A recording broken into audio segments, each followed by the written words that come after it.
नमस्कार मित्रांनो, आज आपल्याला एका पवित्र आणि महत्त्वाच्या हिंदू सणाबद्दल सांगणार आहे, हशी पंचमी.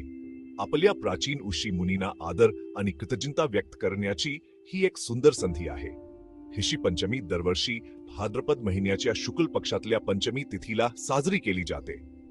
या दिवसाचा मुख्य हेतू म्हणजे वेद, शास्त्रे आणि ज्ञानाचा मार्ग दाखवणाऱ्या आपल्या ऋषींप्रती कृतज्ञता व्यक्त करणे. तुम्हाला माहितीये, आपल्या ऋषींनी आपल्याला जीवनाच्या प्रत्येक क्षेत्रात संतुलन आणि सद्गुणांची शिकवण दिली. हशी पंचमी हा दिवस आपल्याला या प्राचीन परंपरा आणि संस्कारांचे पालन करण्याची आठवण करून देतो. आता या दिवसाची साजरी पद्धत पाहूया. सगळ्यात आधी या दिवशी लोक सकाळी लवकर उठून स्नान करतात आणि पवित्रता राखण्याचा निश्चय करतात. विशेषतः महिला या दिवशी उपवास करतात आणि घराची स्वच्छता राखण्याकडे लक्ष देतात.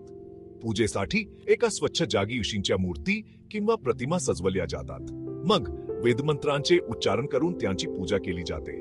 या दिवशी विशेषतः अरुंधती ऋषींच्या पूजेचे महत्त्व आहे. एका कथेनुसार एका गरीब कुटुंबातील मुलीने ऋषी पंचमीचा व्रत केला होता. तिने संपूर्ण दिवस उपवास केला आणि ऋषींची पूजा केली.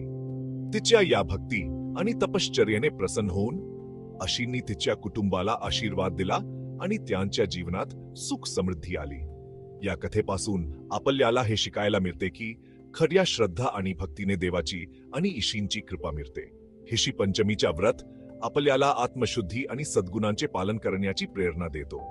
तर मित्रांनो, या हिशी पंचमीला आपण सर्व मिळून आपल्या ऋषींप्रती आदर आणि कृतज्ञता व्यक्त करू आणि त्यांच्या शिकवणी आणि उपदेशांचे पालन करू. हा पवित्र दिवस श्रद्धा आणि भक्तीने साजरा करा आणि तुमच्या जीवनात आध्यात्मिकता आणि सद्गुणांचा संचार करा. धन्यवाद.